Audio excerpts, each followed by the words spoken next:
Eh bien bonjour à tous, aujourd'hui on va démarrer une nouvelle série de vidéos concernant le poker parce que c'est un jeu que j'ai découvert il y a plus de 10 ans maintenant, en 2009 et je suis tombé amoureux de ce jeu à tel point que j'en ai fait mon métier, non pas en tant que joueur professionnel mais en tant qu'au départ croupier, donc j'étais croupier de poker, hein, donc je distribuais les cartes aux tables aux joueurs et après ça a évolué jusqu'à ce que je devienne floor. Et un floor, c'est une personne qui gère le tournoi, qui organise, qui fait partie de l'organisation et qui gère les tournois nationaux et internationaux. Cette série de vidéos vont plus être des vidéos qui vont être pour expliquer comment le jeu fonctionne et non pas comment devenir un bon joueur. Je n'ai pas la prétention d'être assez bon pour vous expliquer comment devenir bon au poker, quelle que soit sa variante, parce qu'il y en existe plusieurs variantes, comme on va le voir au travers de toutes ces vidéos que je ferai, on va dire, périodiquement. Je vais plutôt parler des règles, de comment ça se déroule. Donc ça va être des vidéos pour les débutants, ultra débutants, voire un peu amateurs, parce que il y a peut-être des règles que vous ne connaissez pas et que vous allez apprendre comme ça, des règles que ce soit de bonne conduite ou justement ou juste des règles pures, hein, de ce qu'on peut faire et peut pas faire quand on joue dans un tournoi officiel. Alors après, c'est sûr que quand on joue à la maison, on a plus on est plus ouvert, on accepte plus des petites erreurs, hein. Moi, quand je joue avec des potes, c'est pas des professionnels du jeu. Des fois, ils font des petits trucs qui seraient pénalisés dans un tournoi, mais qui passent à la maison parce que voilà, on est entre amis. Donc moi, je vais plus parler de ce côté, de ce côté règle, de ce côté comment ça se déroule. Donc déjà, pour ceux qui ne savent pas du tout jouer, donc dans cette vidéo, je vais d'abord montrer comment on joue au poker et plus précisément au Texas Hold'em No Limit. Ça sera le premier jeu de poker dont je vais parler. Et puis aussi, on va parler aussi d'autres variantes de poker par la suite, parce qu'il en existe plein, hein. Les Omaha, les Stud, les Hold'em, c'est les trois grosses familles de poker. Et du coup, il y a de quoi faire. Donc voilà, donc comme je l'ai expliqué, moi à la base je suis dans le métier, donc c'est quelque chose que je connais très bien et qui me passionne. Donc du coup, évidemment je peux me tromper sur certaines choses, peut-être. Sans prétention, je sais de quoi je parle, donc normalement il ne va pas trop y avoir d'erreur. Et puis si j'ai un doute ou si je ne suis pas à 100% sûr de ce que je dis, je vous le préciserai dans ces vidéos. Donc pour présenter le poker, on va commencer par vous expliquer je vais commencer par vous expliquer comment ça se joue. Alors vous avez deux manières de jouer au poker. Vous pouvez jouer soit en cash game, soit en tournoi. Alors les différences. En cash game, vous allez par exemple aller au casino, vous allez donner, on va dire 100 euros à la caisse et on va vous donner des jetons qui ont une valeur totale de 100 euros. Donc des jetons de 5 ou des jetons de 1 qui vont faire un total de 100 euros. Vous allez vous asseoir à la table et vous allez jouer contre des joueurs, d'autres joueurs à la table. Et si vous perdez cette somme, eh bien, vous avez perdu 100 euros. Vous avez la possibilité de retourner à la caisse, de remettre 100 euros ou plus, hein. Il y a des limites par table, ça dépend des tables, parce qu'il y a des tables où on va pouvoir jouer des petites mises, et il y a des tables où on va jouer, enfin tout est relatif, hein, des petites mises qu'on va être par exemple de 2-5 euros pour les blindes. J'expliquerai après tout ça, ce qu'est les blindes, etc. Et puis après, il y a les très grosses tables, ce qu'on appelle les high stakes, donc les tables où ça joue gros, où là on peut aller jouer jusqu'à des 500 000, voire plus. Après, ça dépend le budget de chacun. Donc par exemple, vous avez pour le cash game, donc vous mettez 100 euros, vous perdez cet argent, vous pouvez retourner à la caisse, mettre 100 euros et vous revenir à la table. Ou vous pouvez mettre 150 ou 200 ou 300 et revenir pour essayer de vous refaire ou de jouer. Ou alors tout simplement, vous mettez 100 euros et puis vous jouez bien et vous avez de la chance, parce que la chance fait un peu partie de ce jeu, malgré tout. C'est ce qui fait qu'on l'aime et on le déteste, ce jeu. Et donc, si vous êtes gagnant, eh bien, vous avez mis 100 euros et peut-être que vous allez repartir de la table avec 200, 300, voire plus. Donc, ça, c'est le cash game. Donc, vous mettez une mise au départ qui correspond à la valeur des jetons que vous misez. C'est-à-dire qu'à chaque fois que vous allez faire une mise de 30, ben, ça sera 30 euros. Donc, c'est important de le savoir quand même. C'est pas comme en tournoi. Parce qu'en tournoi, on arrive plus dans un côté compétition. Ou en tournoi, par exemple, vous allez payer un droit d'entrée au tournoi. Donc, on va dire 100 euros. On va rester sur la même somme. Sur 100 euros. Sauf que si vous perdez vos 100 euros, vous ne pouvez plus revenir dans le tournoi. Alors il y a différentes façons, il y a différents tournois. Il y a des tournois rebuy dans lesquels on peut recaver. Il y a des tournois re-entry qui est de plus en plus commun maintenant où on peut revenir. Mais par défaut, on va parler des tournois ce qu'on appelle freeze out. Donc c'est des tournois qui, si vous êtes éliminé, terminé, vous ne pouvez plus jouer ce tournoi. Vous pourrez jouer d'autres tournois un autre jour ou le même jour s'il y a plusieurs tournois organisés lors de cet événement, mais vous ne pouvez pas rejouer le même tournoi. mais aussi la valeur des jetons qu'on va vous donner ne correspond pas à de l'argent. Par exemple, on va dire que c'est un tournoi où vous démarrez avec 30 000 jetons. Mais vous pouvez très bien payer ce tournoi, le droit d'entrée à ce tournoi à 100 euros. C'est un tournoi à 100 euros, on vous donne 30 000 jetons, puis après vous vous débrouillez et le tournoi se joue jusqu'à ce qu'il ne reste plus qu'un joueur qui gagnera le premier prix du tournoi. Donc ça, c'est le tournoi. Si vous êtes débutant, je vous conseille fortement de commencer par le tournoi, parce que c'est là où vous perdrez le moins d'argent. Moi, quand je joue avec mes potes, en ce moment, c'est des gens qui sont débutants et qui ne veulent pas mettre beaucoup d'argent. On met 2 euros. Voilà, donc c'est que dalle, mais on met 2 euros chacun. Et puis voilà, en général, on est 4, il y a 8 euros à gagner, 4 euros, 5 euros pour le premier, 3 euros pour le deuxième. Et puis voilà, ça fait une soirée, on a mis 2 balles pour la déconne, et puis parce qu'ils ne veulent pas mettre plus. Alors peut-être qu'un jour ils voudront mettre plus, je ne sais pas. Mais c'est à vous de voir. Donc vous choisissez votre montant et surtout, vous vous empêchez de perdre beaucoup. Parce que si vous jouez en cash game, ben, bon, ben voilà, on met 10 euros, on met des jetons qui font une valeur de 10 euros, on joue pour 10 euros, on a perdu, oh, on remet 10 euros, on reprend 10 euros, on continue, oh, on a reperdu, on met 20. Donc ça peut très vite partir, on peut très vite perdre, même si on joue des sommes comme 10 euros au départ, vous pouvez très bien finir la soirée à moins 500 ou moins 1000 euros. Hein. On a vu de tout et on a vu tout et son contraire dans le poker. Donc au départ, en tant qu'ultra débutant, je vous recommande fortement de démarrer avec le tournoi et avec des petites mises, bien sûr, quand une fois que vous commencez. Puis après, si ça vous intéresse, vous développez, vous pouvez aller jouer plus sans pour autant vous ruiner. Hein. Chacun joue dans son budget. Alors maintenant que vous connaissez les deux manières de jouer, donc soit cash game, soit tournoi, il y a aussi les variantes. Alors je ne vais pas les énumérer toutes parce qu'il y en a beaucoup, puis je ferai des vidéos séparées pour parler de chaque variante. Ça, c'est plus une vidéo d'introduction aux vidéos qui vont arriver en fait. Donc là, pour le moment, on va parler le jeu le plus commun, c'est le Texas Hold'em, No Limit, qui fait partie de la famille des Hold'em. Et donc c'est le jeu le plus commun, le plus fréquent. Quand vous dites avec des amis, viens, on va jouer au poker, ils vont jouer au Texas Hold'em No Limit. Si vous parlez avec des personnes plus âgées, qui, je sais pas moi, 50, 60 ou plus, vous leur dites poker, ils pensent au poker où vous avez 5 cartes fermées, le poker qu'on appelle le poker des cow-boys. Donc à une époque, c'était celui-là le poker le plus commun, celui qu'on voit dans le film Maverick. Si vous l'avez vu, vous savez de quoi je parle. Ou alors, le Texas Hold'em, c'est ce qu'on voit dans le film Casino Royale. Comme je fais beaucoup de vidéos aussi sur le cinéma, je ferai aussi des petites allusions au film, parce qu'il y a plein de films qui parlent de poker, et la plupart parlent du Texas Hold'em, mais d'autres parlent d'autres variantes. Donc on va commencer par le Texas Hold'em parce que c'est le plus simple, c'est celui que tout le monde connaît, et puis si vous ne le connaissez pas, ce sera parfait pour apprendre comment se déroule une main de Texas Hold'em et comment apprendre à jouer au poker en général. Alors pour commencer, il faut déjà savoir quel est le but. Le but dans une main de poker, c'est que voilà, vous avez un jeu de 52 cartes qu'on va mélanger, on va distribuer des cartes à chaque joueur, et on va appeler ça une main. Et pendant cette main-là, le but, c'est d'essayer de gagner les jetons qui sont en jeu. Alors, vous n'allez pas jouer toutes les mains, parce que vous allez, évidemment, la partie chance aussi fait que vous n'allez pas avoir tout le temps les mêmes cartes, et heureusement, et des fois, et souvent, ça va être des mauvaises cartes, une combinaison de mauvaises cartes. Donc souvent, vous allez passer, mais quand vous avez des bonnes cartes, c'est là que vous allez jouer et essayer de rafler les mises. Donc ça, c'est le but. Mais comment faire? Alors, premièrement, il faut connaître les combinaisons de poker. Les combinaisons de poker, il y en a 8. Il n'y en a pas 9, il n'y en a pas 10, comme vous pouvez voir sur certains trucs. Il y en a 8, des combinaisons. Alors, dans l'ordre, je vais les démontrer avec les cartes directement. Hop.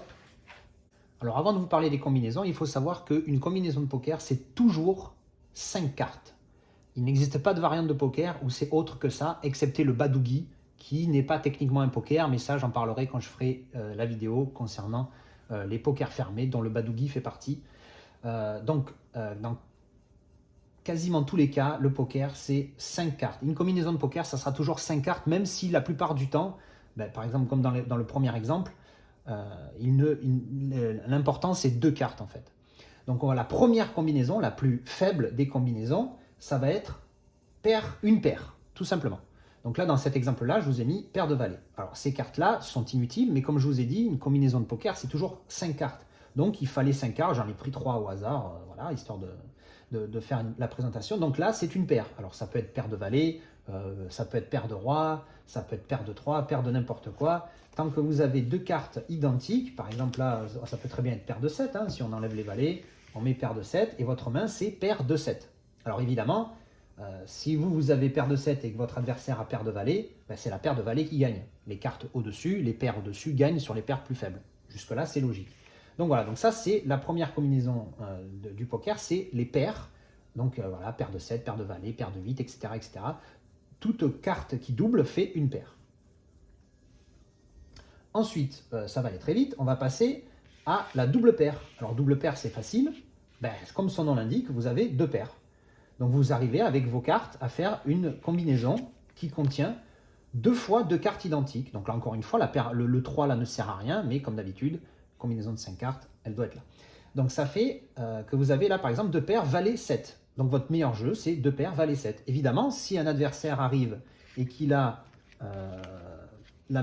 quasiment le même jeu que vous, mais un chouïa différent, donc par exemple ici, vous avez deux paires valet 7, et lui il va avoir quasiment la même chose, mais il va avoir deux paires roi 7. Ben, c'est lui qui gagne, puisque la plus grosse paire de sa double paire va être plus grosse que votre hauteur. Si vous avez deux paires valet 7 et qu'il lui a deux paires roi 7, c'est deux paires roi 7 qui gagnent contre deux paires valet 7. Jusque là, c'est logique, mais bon voilà, c'est comme ça, c'est les doubles paires. Alors ensuite, on a ce qu'on appelle les brelans. Donc on a fait paire, double paire, et maintenant on a les brelans. Brelans, comme vous pouvez le voir, c'est trois cartes identiques. Donc pareil, c'est brelan de 7 sera battu par brelan de valet. Hein, c'est logique, hein, c'est comme pareil, hein, le brelan de 2 c'est le plus faible, le brelan d'as c'est le plus fort. Donc si vous avez brelan de valet et que votre adversaire a brelan de 7, eh ben, c'est vous qui gagnez parce que vous avez le brelan supérieur. Ensuite, on a les quintes ou suites. Donc, comme son nom l'indique, c'est 5 cartes. Là, on arrive dans les combinaisons où les 5 cartes sont utilisées. C'est les 5 cartes qui se suivent et de familles différentes. Alors, normalement, on dit couleur. Couleur, c'est carreau, piqueur, trèfle. Ce n'est pas rouge ou noir. Mais je vais utiliser le terme famille le plus possible, histoire de ne pas être très confusant, le moins confusant possible. Donc, par exemple, là, on a 2, 3, 4, 5, 6. Donc 2, 3, 4, 5, 6. 5 cartes qui se suivent de couleurs différentes, de familles différentes. Donc évidemment, comme d'habitude, une quinte ou une suite hauteur 6 sera battue par une quinte, comme on peut le voir ici, hauteur dame. C'est tout simple. Donc voilà, 8, 9, 10 valet, dame, pardon. Donc 8, 9, 10 valet, dame. 5 cartes qui se suivent de familles différentes sera meilleure qu'une suite 2, 3, 4, 5, 6. Donc ça, on a vu donc paire, double paire, brelan et quinte, suite. Donc c'est la quatrième combinaison. Ensuite, nous avons les combinaisons qu'on appelle couleurs. Encore une fois, je précise, au poker, quand on parle de couleur, on ne parle pas de noir ou de rouge, on parle de carreau, pique, cœur ou trèfle. Donc la couleur, ou flush en anglais, alors c'est vrai que je n'ai pas précisé les noms anglais pour les autres, mais bon, c'est pas bien grave. Donc la couleur, c'est 5 cartes de la même famille qui ne se suivent pas. Donc par exemple ici, on a 10, 5, 3, 2, As, ou dans l'ordre, ça ferait As, 10, 5, 3, 2. Donc là, on peut dire qu'on a une couleur hauteur As. Donc une couleur, c'est la cinquième combinaison la plus forte possible. Et comme d'habitude, une couleur dépend de sa hauteur. Donc une couleur, comme vous pouvez le voir là, hauteur As, battra une couleur hauteur Dame.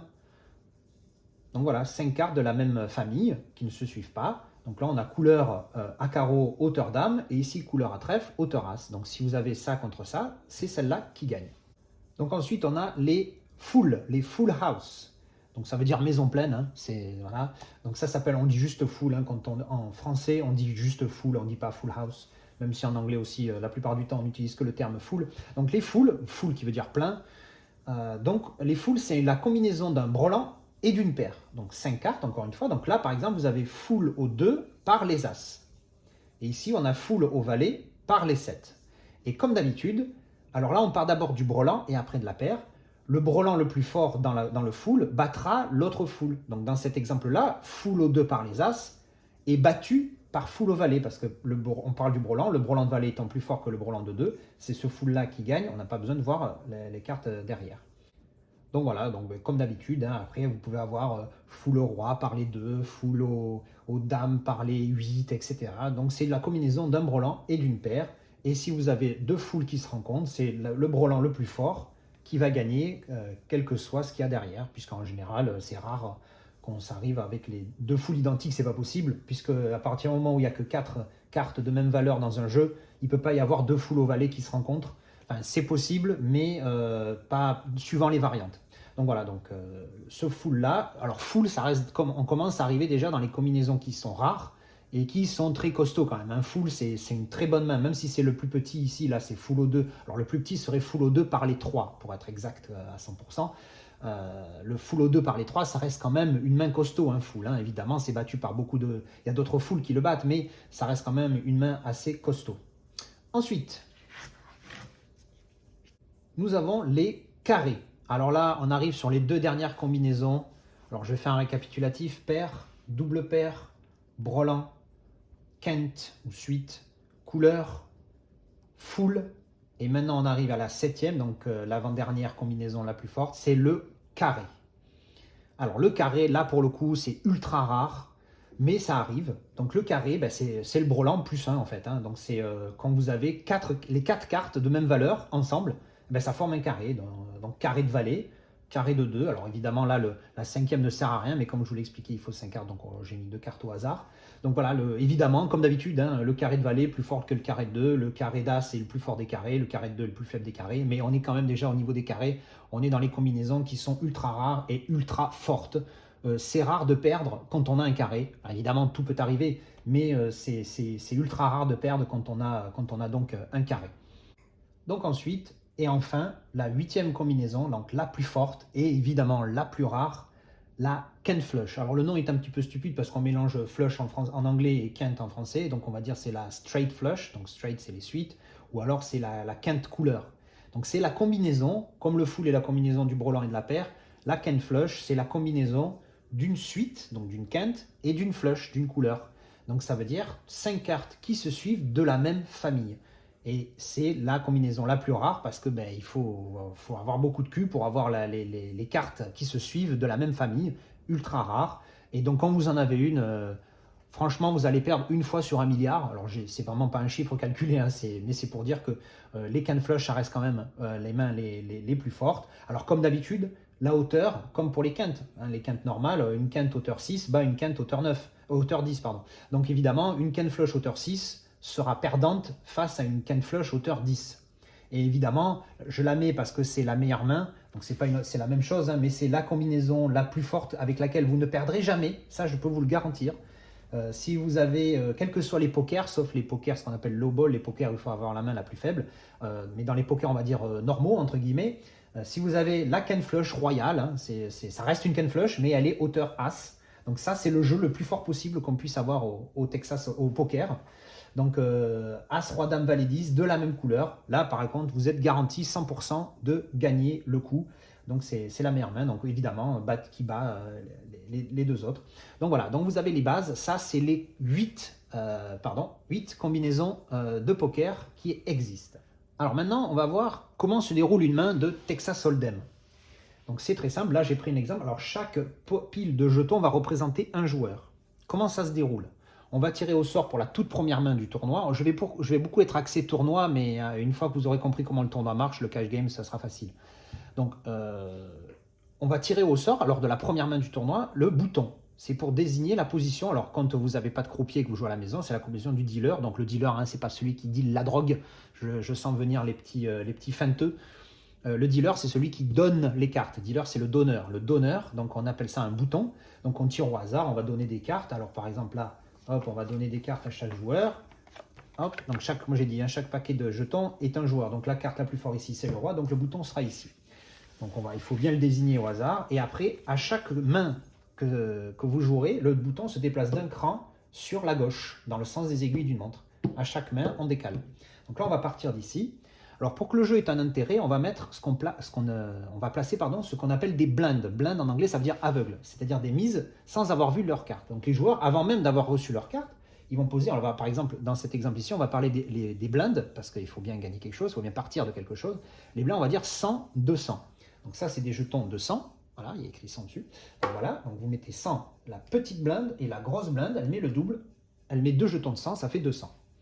Alors, pour le Texas Hold'em, ça se joue avec 2 cartes par joueur. Donc, on va mélanger, hein, on fait un petit mélange, hop, voilà. Ça s'appelle une carte de coupe. C'est-à-dire, c'est pour une fois qu'on a fait la coupe finale après le mélange, je ne vous fais pas tout le mélange, ça, c'est pas important. quand on attrape le paquet, au moins derrière, la carte du bas, elle est cachée, on ne la dévoile pas. Donc on va donner 2 cartes par joueur. Hop. Voilà. Donc bon, on va dire que c'est moi qui joue au siège 1. Donc je suis le donneur. Alors maintenant, ça va être le joueur qui est le premier de parole. Donc on va l'appeler UTG, Under the Gun en anglais. Donc le premier de parole.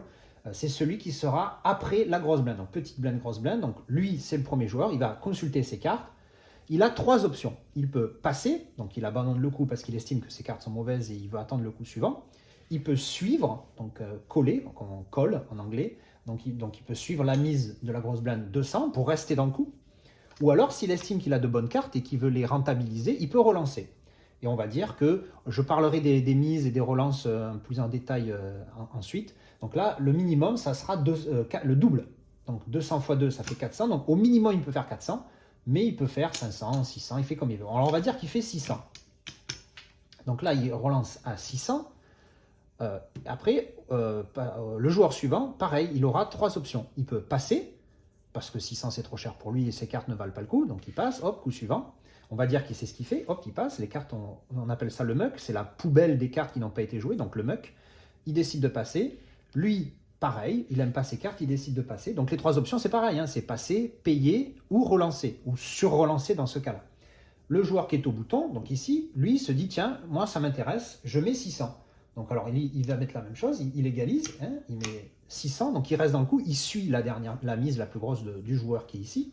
La petite blinde décide de passer, et la grosse blinde décide de passer également. Donc tout ça, c'est des cartes abandonnées. Donc eux, ils perdent leur mise, mais c'est pas grave. S'ils estiment qu'ils ont des mauvaises cartes, vaut mieux qu'ils les passent plutôt qu'ils rajoutent 400 et qu'ils les perdent derrière, alors sachant qu'ils ont des cartes qui ne sont pas intéressantes.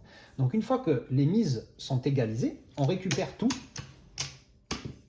Donc on constitue le pot. Donc c'est là que là qu'on va mettre tous les jetons qui vont être engagés dans le coup.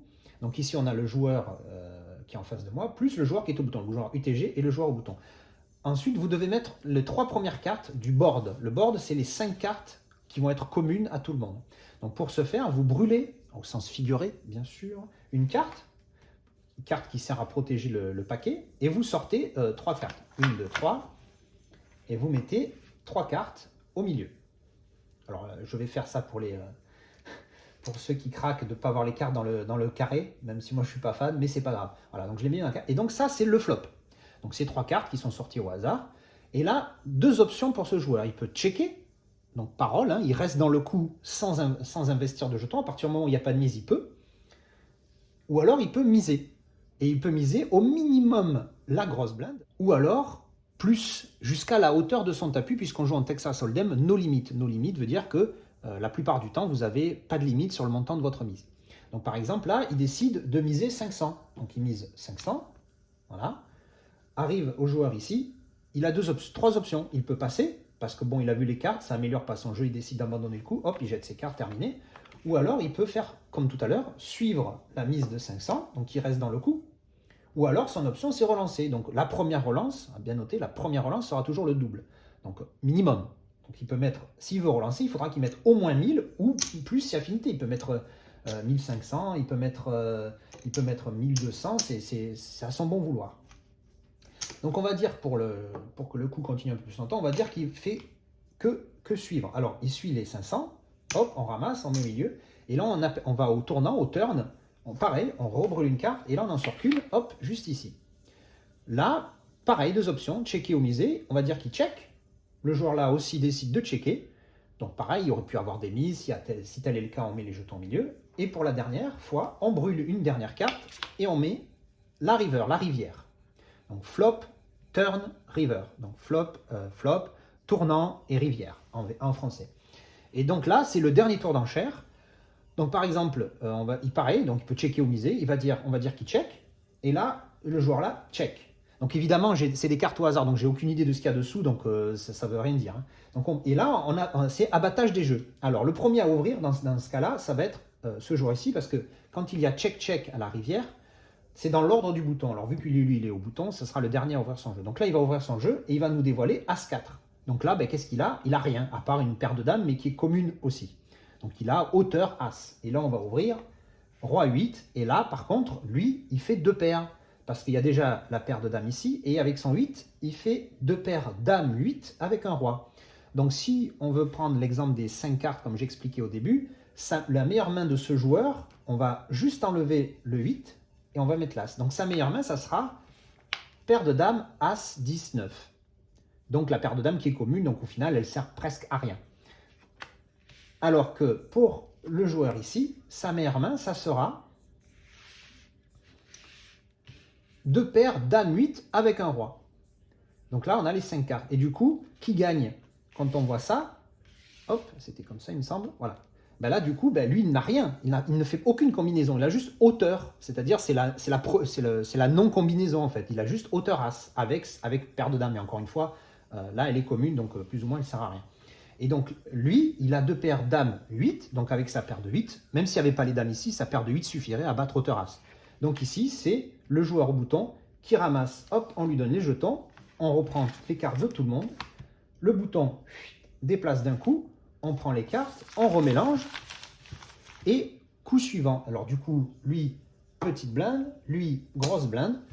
On va dire que j'ai mélangé les cartes, hein. Là je ne vais pas le faire pour gagner du temps, blablabla, mélange, hop, on coupe, et rebelote, une carte par une carte, jusqu'à ce que tout le monde ait 2 cartes au bouton. Et après, c'est reparti. Le joueur, après la grosse blinde, va jouer, peut payer, passer, payer, relancer, etc. etc. Donc voilà comment se déroule une main de Texas Hold'em No Limit, de poker Texas Hold'em No Limit. Vous savez comment ça se déroule. Je vais revenir sur les façons de miser, parce qu'on joue en Texas Hold'em No Limit, mais il y a quand même des règles à respecter concernant les mises. On ne peut pas miser n'importe comment, n'importe quoi, à n'importe quel moment. Donc on va rester dans l'exemple que je disais tout à l'heure, que j'ai montré tout à l'heure, donc avec les blindes 100, 200. Donc là, admettons, on va dire que tout le monde a eu 2 cartes, on est juste dans un exemple. C'est pas comme ça qu'on donne les cartes, évidemment, mais on est dans l'exemple. Chaque joueur a 2 cartes avec lui. Voilà. Alors, quelles sont les options? Comment le système de mise? Alors, il faut être attentif. Comment ça fonctionne?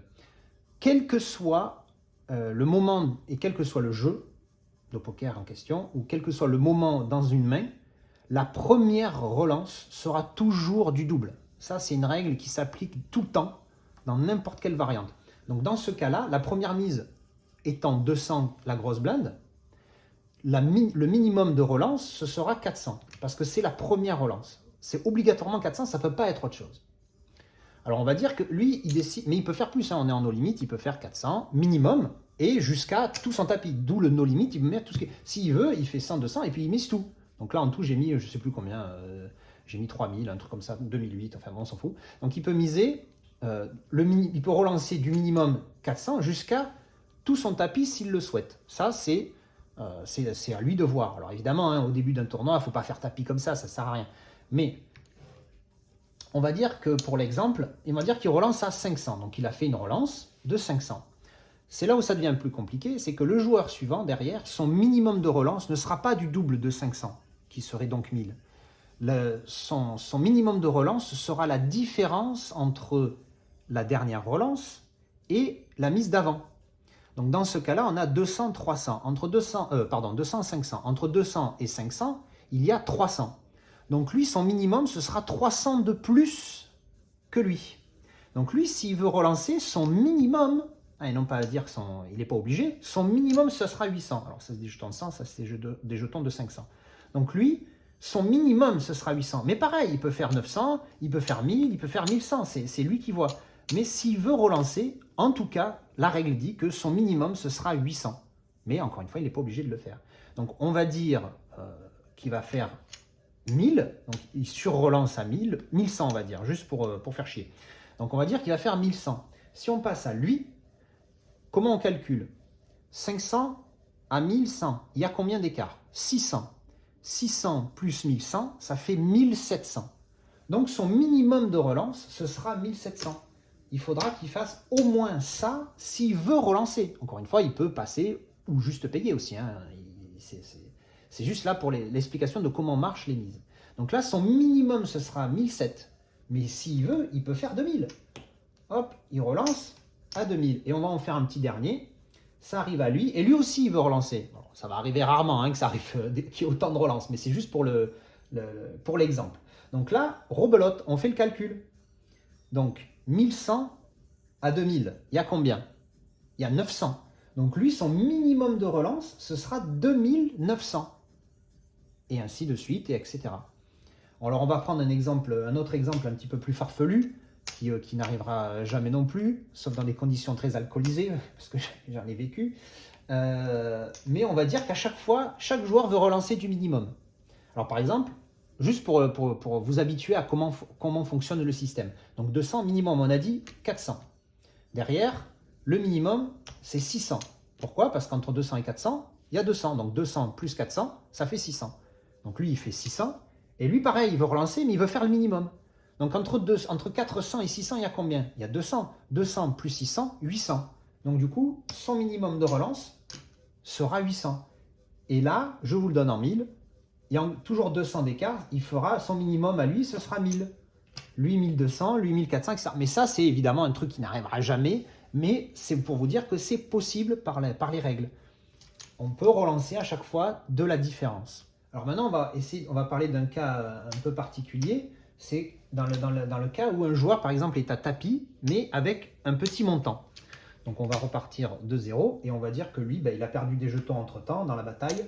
Et voilà. Donc là, lui décide de passer. On arrive à ce joueur ici et il lui reste 600. Alors il décide, il dit, je fais tapis 600. Donc derrière, le fait que ça soit tapis, ça ne change pas grand-chose. Ça reste une relance. Il a fait minimum le double, c'est 400. Il a fait 600, tout est bon. Le fait qu'il soit tapis ne change pas grand-chose au final. Ça reste une relance. Donc lui, il a les mêmes options. Il peut passer, payer 600 ou relancer. Sachant que son minimum, pour le coup, vu qu'il y a 400 d'écart, 600 plus 400, son minimum de relance, ce serait 1000. Donc s'il veut, il peut décider de suivre les 600. Mais par exemple, celui-ci, il dit « Ah non, mais moi j'ai un bon jeu, j'ai envie de sur-relancer. » Il a le droit, bien sûr. Donc son minimum, vu que ça n'a pas bougé, son minimum, ce serait 1000. Mais là, il décide de faire 1500, par exemple. Voilà, donc il va faire 1500. Donc là, la mise maintenant à suivre, c'est 1500. Arrive à lui, bon, il décide de passer la grosse blinde, il a un jeu pourri. Hop, on récupère ses jetons, on les met dans le pot. Donc lui, du coup, lui, il est dans le coup, il ne peut pas ne pas être dans le coup. C'est pas sa faute, plus ou moins, c'est pas sa faute s'il lui reste que 600. On va pas l'éliminer parce qu'il ne peut pas suivre 1500. Donc il reste dans le coup. Donc du coup, lui, il est à tapis, il n'a plus rien à dire. La parole revient à ce joueur-là, qui décide de suivre les 1500. Donc on va prendre 1500. Donc il suit. Mais un joueur qui est à tapis ne peut pas gagner plus que ce qu'il a dans son tapis par joueur. C'est-à-dire que si jamais, admettons qu'à la fin du coup, c'est lui qui gagne la main, qui a la meilleure main des trois, il ne pourra pas gagner plus de 600 par joueur. Donc 600 chez lui et 600 chez lui. Donc du coup, il faut faire ce qu'on appelle des side pots, des pots. Le pot, c'est le montant, l'argent qui est rassemblé au milieu et qui a à gagner. Donc il faut faire ce qu'on appelle des side pots, des pots à côté, hein, littéralement. Pour ça, parce que du coup, lui, il ne peut pas gagner 1500 chez lui, puisqu'il n'a que 600. Il ne peut pas, c'est pas possible. C'est comme ça. Donc du coup, il faut calculer combien on va mettre au milieu. Donc ça, c'est la mise de lui. Donc lui, c'est couvert par les 600, donc tout va bien. Donc il faut faire 600 x 3. Donc 6 x 3, 18. Donc il faut prendre 18. Alors on va mettre des jetons de 100 pour faciliter le compte. Donc voilà, 1005, 1005, 600. Donc 6 x 3, 18. Donc on prend 1800. Voilà. Donc on les met dans le pot principal. Et tout le reste, ça va aller à côté. Alors par exemple, ici, on aura donc le pot principal. Et là, on a le side pot. Voilà. Donc, c'est-à-dire que le coup va se continuer. On va mettre flop, puis il y aura des actions entre deux. Lui, il attend. Lui, il va attendre que les actions, les enchères se finissent jusqu'à la rivière. Donc, lui ne peut gagner que ça. C'est ce qu'il a investi au début, c'est ses 600 x 3 plus la grosse blinde. Donc, il y a 2000. Donc, il y a les 1800, donc des 600 x 3, 6 x 3 de 18. Donc, les 1008. Plus les 200 grosses blindes, lui, il peut gagner que ces 2000. Quoi qu'il se passe entre ces deux-là, lui, il pourra gagner que ça.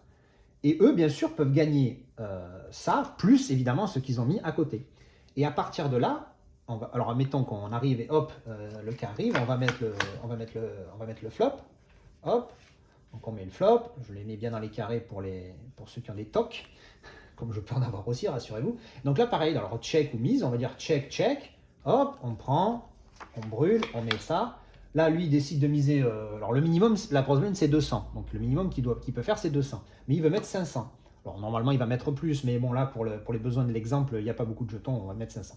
Mais 500, et lui il décide de suivre. Donc on prend les 500, il paye. Et là du coup, évidemment, ces jetons-là on ne met pas dans le pot principal, puisque lui, ça veut dire que lui pourrait les gagner. Pas du tout. On les met ici, dans le pot que eux deux peuvent jouer. Et donc là on met la dernière carte, hop. Et donc maintenant, bon alors, on va dire qu'ils check, hein. Check. Et donc là, à partir du moment en tournoi où il y a un joueur qui est à tapis, et qu'on est à l'abattage, tous les joueurs doivent montrer leur carte. C'est la règle, c'est pour éviter la collusion. Donc c'est la règle qui dit ça. Chaque joueur doit montrer ses cartes. Donc là, chaque joueur, alors il n'y a pas d'ordre, hein, parce que de toute façon, on va toutes les voir, donc on s'en fout de l'ordre. Chaque joueur va montrer ses cartes, et on va voir qui gagne. Ah bon, ben là, j'ai pas fait exprès dans la distribution, mais c'est rigolo, tout le monde a touché quelque chose. Alors là, pour le coup, on a un brelan de 9 ici. Donc vous voyez bien que ce joueur-là, il a une paire de 9 servie, et il y a un 9 ici. Donc il fait brelan de 9. Et il se trouve que c'est le meilleur jeu des trois. Pour les besoins de l'exercice, on va continuer. Donc lui, qu'est-ce qu'il a? Dame 9, il a fait quoi? Paire de 9. Il a juste une paire de 9. Sa dame, elle lui sert quasiment à rien. Et il a paire de 9. Donc paire de 9, c'est évidemment plus faible que brelan de 9. Hein. Rappelez-vous, paire, double paire, brelan. Brelan, c'est le troisième étage. La paire, c'est le premier étage. Lui, par contre, c'est dommage parce qu'il était bien parti. Hein. Il a deux paires. Vous voyez, il a roi 8, roi 8. Il a deux paires, roi 8, avec un as. Bon, encore une fois, la cinquième carte, dans ce cas-là, on s'en fout un peu. Donc il a deux paires, roi 8. Deux paires, ça reste un bon jeu. Mais malheureusement, c'est battu par paire de 9. Donc du coup, dans ce cas-là, le joueur qui est ici, avec brelan 9, il a la meilleure main des trois. Il ramasse tout. Admettons que ça soit l'inverse. C'est lui qui a deux paires à 8 et lui qui est fait brelan 9. Lui, il gagne tout. Enfin, il gagne tout. Il a la meilleure main des trois, donc il ne gagne pas tout, autant pour moi. Donc il va gagner le pot principal, puisqu'il ne peut pas gagner plus. Et ça, du coup, ça va aller au joueur qui a la meilleure main entre ces deux-là. Donc là, du coup, lui, toujours paire de 9, et lui, bon, pour l'exemple, on a inversé deux paires roi 8. Lui, la meilleure main avec deux paires roi 8, donc c'est lui qui gagne le side pot. Hop, et qui, en fait, si on regarde bien, il y a 2008, donc il gagne plus que celui qui est là. Mais bon, ça, à la limite, on s'en fout, c'est juste une question de chiffres. Donc voilà comment ça se passe quand tu as un joueur qui est ce qu'on appelle le short stack, ça veut dire qu'il est petit tapis et qui a moins que les mises qu'il a à suivre. Donc il ne peut pas gagner plus que ce qu'il a devant lui. Alors voilà, donc là j'ai fait le tour, hein, je pense que j'ai rien oublié. Vous avez vu les combinaisons, vous voyez comment une main de Texas Hold'em No Limit se passe et vous connaissez le système de mise.